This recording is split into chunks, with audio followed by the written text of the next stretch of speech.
Başta yeriniz var. Hə, buyurun, keçə bilərsiniz. Aha, ayaq yolu var, hadi. Qabaqdadır. Çox sağ ol.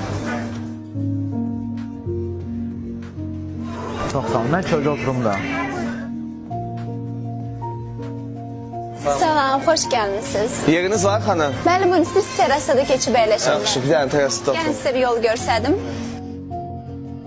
Buyurun, bu bizim bar menyumuzdur, bu da yemək menyalarımızdır. Get gələrsən birazdan.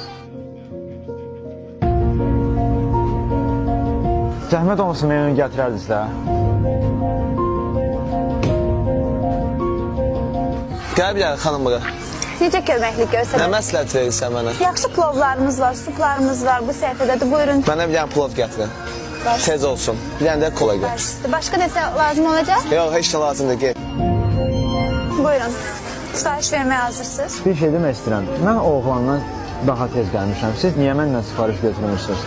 Müştəri çoxdur, zəhmət olmasa, yəni siz də anlayarsınız ki, hamı üçün çatdırmaq mümkün deyil. Nə məsləhət görərsiniz? Menü qabağınıza, mən sizin zövqünüzü bilə bilmərəm. Zəhmət olmasa baxıb bir şey seçərdiniz. Bir dənə plov gətirərdiniz də. Yanında nəsə olacaq? Yox, sağ ol. Oldu. Buyurun, bu da sizin sifarişinizdir. Nuş olsun, nəsə lazım olsa adım Səbinədir. Çağıra bilərsiniz. Bağışlayın, olar sizə. Mənim yeməyim nə oldu? 5 dəqiqəyə gəlir yeməyiniz, 5 dəqiqə.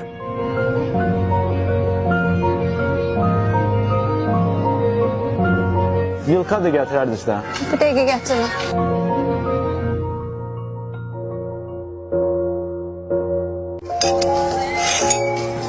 Bir də gəlin bura. Bu nə yeməkdir? Heç bəyənmədim. Ay, nə xoşunuza gəlir? Mən düzgün çağırın bura.